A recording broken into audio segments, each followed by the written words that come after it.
Welcome back to the general session this afternoon. I know we've got folks still in the exhibit hall area, so hopefully we can get them in and get the doors shut in just a minute. I hope everyone had a great dinner last night. If you were able to join us on the lawn, the weather seemed perfect and the breeze was blowing, the food was delicious, the music was amazing. So again, thank you to MD Abstract for sponsoring the dinner last night for us. It was just a wonderful night. Just a couple of quick reminders to be sure that you are joining the conversation on social media with us and that you are checking in for your sessions. As a reminder, you cannot check in after the session is closed. So please try to get your check-in done before the session closes. If you are not able to get it done, you can go to the registration desk and see if they can fix it for you. But just a reminder to please check in during the session. I forgot to remind you guys about this yesterday at the beginning, but again, we have a question of the day. So if you go into your app on the home screen and scroll down just a little, you're going to see the question of the day today is, how many new patients do you want to see a week? So how many new patients do you want to see a week? And then today we're going to be in here until 5 p.m. and we've got our last networking reception with our industry partners, and also it's your last time to turn in your partner book where you've had your partners go around and you know all those opportunities with them. So the reception tonight is sponsored by Pacemate. Tomorrow morning we will have breakfast at 7. The physician breakfast is at 7:15 on Saturday versus 6:30 like it was this morning, and general session will start at 8:30. So, and then we will adjourn at 11:20 tomorrow. Again, all of the sessions will be in this room tomorrow, so all general session tomorrow. Okay, and then I'm going to ask our first speaker to come up, Dr. Ben Peterson.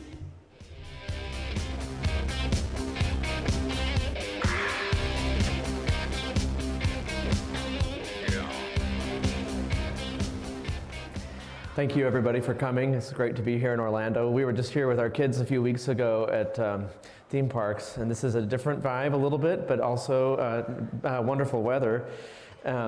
So it's been great to learn from all of you, and there probably aren't too many millennials here, so I'm a little bit out of place, but I'm very thankful to be learning from each of your experiences. Take a moment, if you haven't, to get checked in. And here are my disclosures. I would also mention that my current affiliation is with St. Elizabeth Healthcare in Cincinnati, and this is my swan song for that institution. I'm about to head back home to Salt Lake City to Intermountain Healthcare.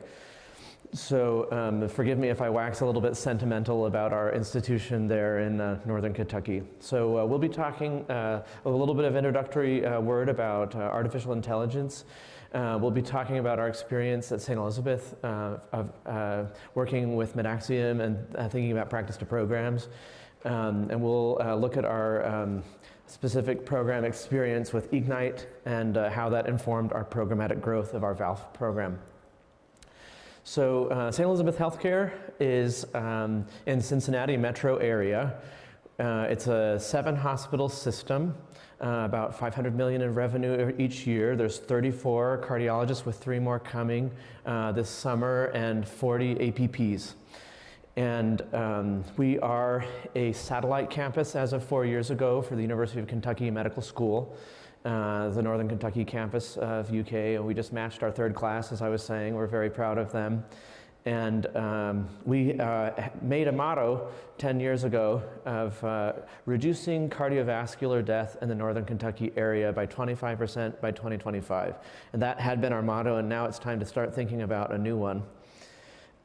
So this area, forgive me, this slide's a little bit blurry. It looks great on my laptop, but hard to see on these big screens. But you get the general idea. When you look at the CDC map of cardiovascular mortality, we are 10 miles from downtown Cincinnati, in Metro Cincinnati, but we are within very short driving distance of some of the highest cardiovascular mortality in the US, where places even rival that of a developing country. So we have been spending a lot of time with our outreach in the community, building our practice. Just 5 years ago, St. Elizabeth Healthcare had 3 integrated community practices that were part of the healthcare system. Each of the 3 major hospitals had its own cardiology practice. We have, during that time, come under one roof, and we're working on programmatic development, starting heart failure program, specialized programs within interventional cardiology, specialized imaging programs, and it's been very rewarding to see these things take off. So we've been focusing a lot on the basics and on prevention, on life's essential aid for the American Heart Association. And we cannot talk too much about these successes without our visionary level 5 leader, Dr. D.P. Suresh. I'm sure many of you know him. He's been in the Cincinnati area for many years and is the one who brought all of these practices together and has really driven all of these changes. And so, you know, as we think about programmatic development, these same concepts from good to great are important to keep in mind. That it's about getting the right people on the bus, as they say, and getting the right types of thinking there, disciplined thought and disciplined action as a result. And I feel like the last few years we did hit that flywheel concept, and it's been very rewarding to watch that. My role within that is to have been the research director. So I'd like to talk a little bit about what we're trying to accomplish just as a system. I've seen several people show a slide like this, but I think it's worth dwelling on this concept just for a minute as we think about programs versus practice. The legends of cardiology who trained my generation are people who practiced under this kind of a motto where they were a lone wolf. You could put any cardiologist could put in your pacemaker, could cath you, could do your echo and your imaging, and was able to take care of all of those things.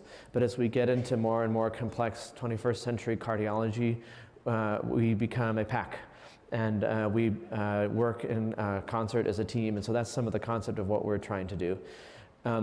And I would be quick to, as we keep thinking about Jim Collins and Good to Great, I would be quick to say, I know this is a talk about using technology, but I think we need to acknowledge this statement from Good to Great. Technology and technology-driven change has virtually nothing to do with igniting a transformation from good to great. Technology can accelerate transformation, but technology cannot cause a transformation. And I think that's really important to understand. We were able to use these things to help inform what we are doing, but I think it's very important that these do not solve our problems and that we have to be thinking strategically and systematically. So I'd like to dive in a little bit of just our experience with aortic stenosis and the use of Ignite at St. Elizabeth Healthcare. They brought that on a little bit before I started there 3 years ago. We all know the U.S. population is aging, and at the same time, the number of physicians are not matching the rise in the aging population. Eugene Braunwald made this comment recently in a talk about aortic stenosis. He said, looking forward, it is likely that artificial intelligence will enhance the early detection of asymptomatic patients with moderate or severe AS for whom aggressive follow-up care is indicated so that they can undergo AVR in a timely manner. And as you know, the cardiologists in the room know that Eugene Braunwald is the one who made the curve that we all show about aortic stenosis as soon as symptoms come, and that drops off pretty rapidly. But taking one step back here about artificial intelligence, let's talk just a minute about that. There are many possible applications of AI, and this is just some of them within the healthcare world. I think in 2022, the world experienced a Gutenberg moment with the advent of AI, and we are not going back. And I think it's very important to understand where we are and what is happening and how to work collectively with these things. But I think it's helpful to break down AI into a few different possibilities. And I'm no computer scientist, but I think on the one hand, you have some platforms that are using natural language processing across your EMR to pick up on things that cannot be found in discrete fields.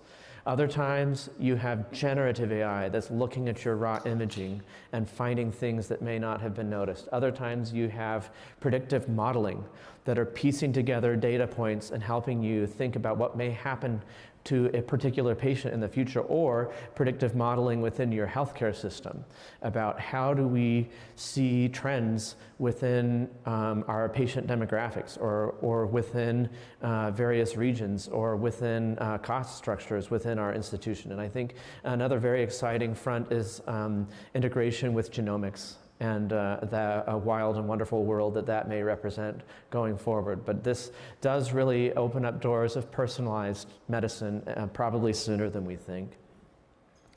So needless to say, as we can see by just walking down the hall out here and by going to all of our recent presentations today, the AI is everywhere and it's here to stay within cardiology.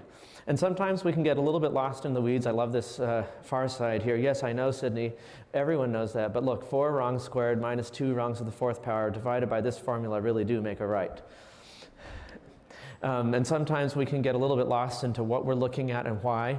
And so I think it's important to really think about what is the tool designed for and what questions are we trying to answer. So again, getting back into aortic stenosis. So aortic stenosis is quite deadly. Almost half of patients will have died from this within 2 years of symptomatic severe aortic stenosis.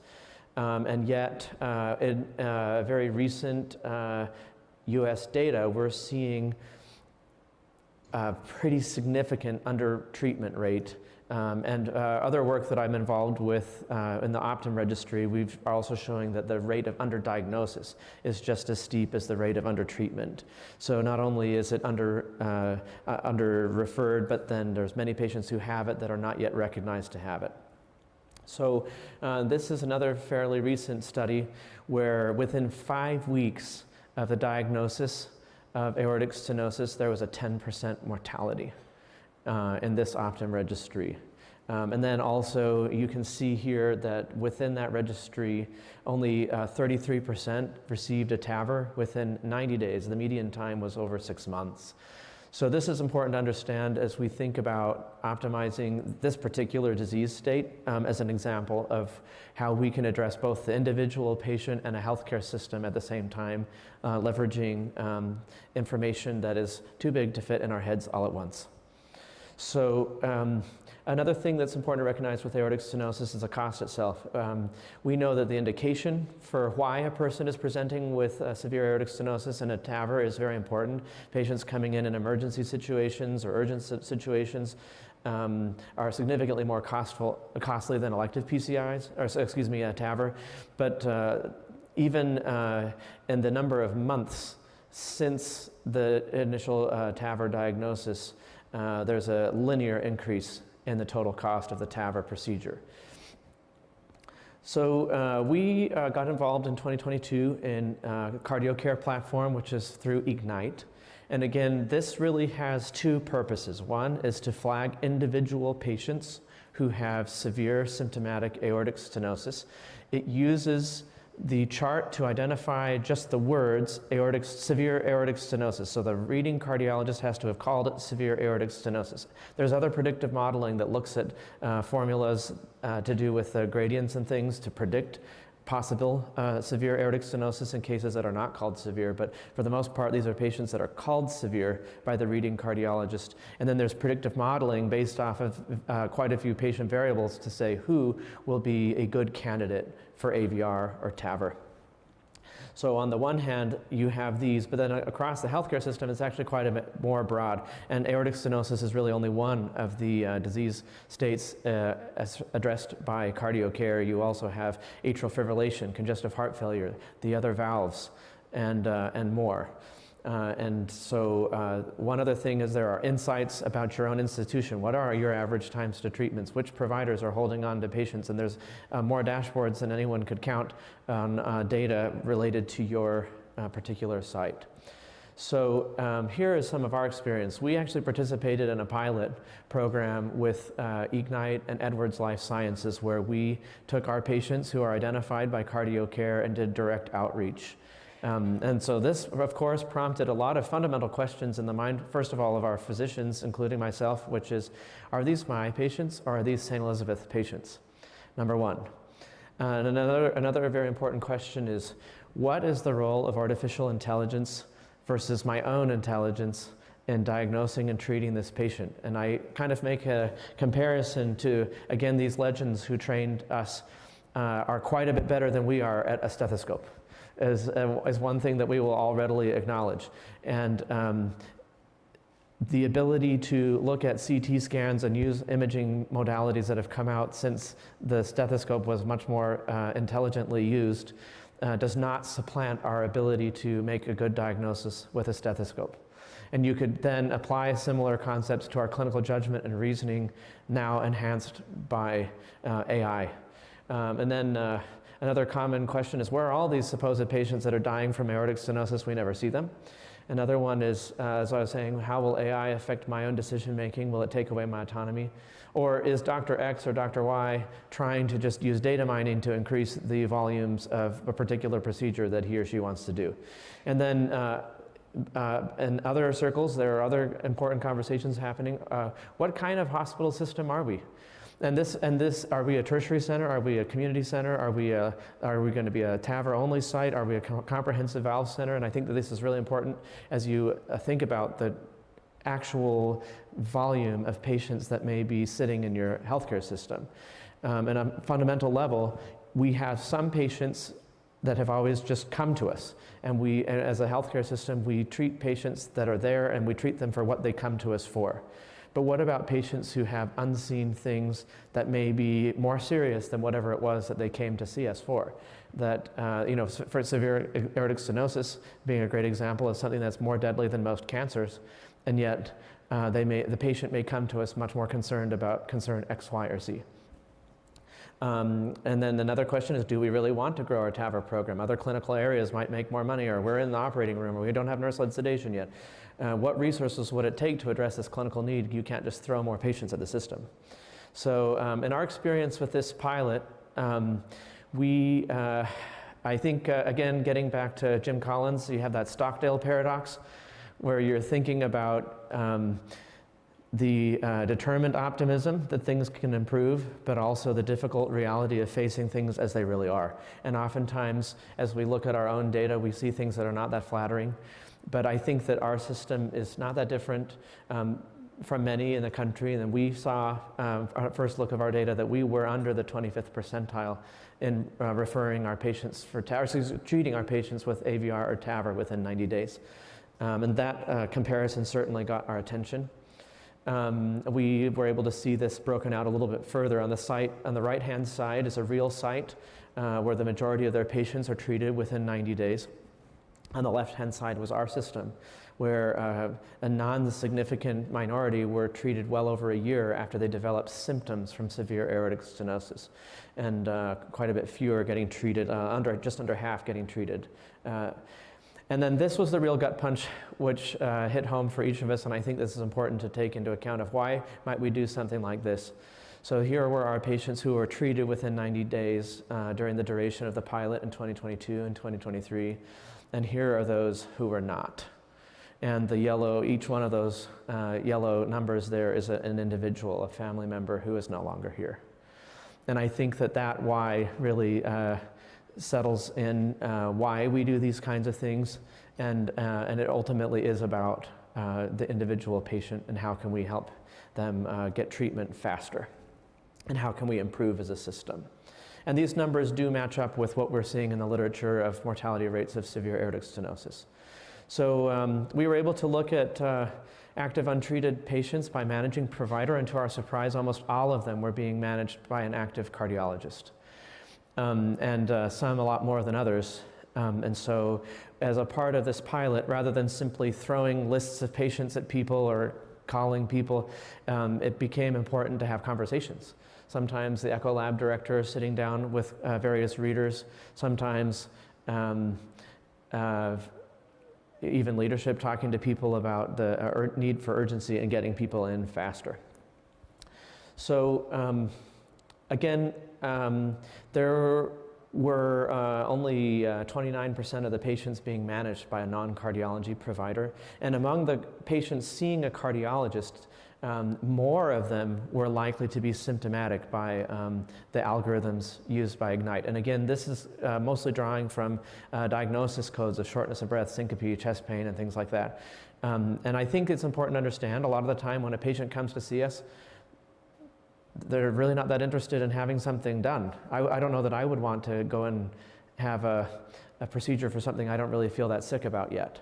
And so, or even if the symptoms are insidious and mild, as they often are in aortic stenosis, it's easy to not recognize that. So we reached out to over 300 patients using this pilot. Well, I should say we started with over 300 patients on this list. We were very stringent in our inclusion criteria. We only did patients with classical severe aortic stenosis, no low flow, low gradient, or any possible confounding, because in this, again, this was a pilot. And then after very careful chart review, I excluded it down to 62% of those patients, although that was probably a little bit excessive, but I just wanted for there to be no question marks as to who we were reaching out to. We did outreach to 84% of those patients, and then within the period of the pilot, 48% of these patients were evaluated, and 46% of those evaluated were treated. So still room for improvement, but that resulted in stories like this one. So this was a patient who, on one hand, was as of then seen by a cardiologist. As of 18 days after the severe aortic stenosis diagnosis being made, our team saw it on the CardioCare platform, only because we weren't logging in there every day, but we saw it on there and flagged it for possible referral and reached out to the cardiologist. In this case, the cardiologist wanted to see the person in person and talk to them before sending them over to the valve center, so there was about a 3-month delay, but then within the referral to 90 days, we did get them treated with a TAVR. We actually increased, this is according to the Ignite platform, but if we look at our internal data, it looks like the number of valve clinic appointments actually went up by 48% in 2024 compared to 2023. And that required a significant amount of restructuring of our valve clinic, an increased amount of APP coverage, as well as MD and surgeon availability. Even though we increased our TAVR volume by almost 42% in 1 year, we barely made a budge on the total amount of untreated patients within our healthcare system, but it's helpful to see that we did move the needle, just even if only slightly. We went from 43% untreated within 90 days in 2023 to 51% treated within 90 days, or an 8% increase over the course of the time that we did our pilot.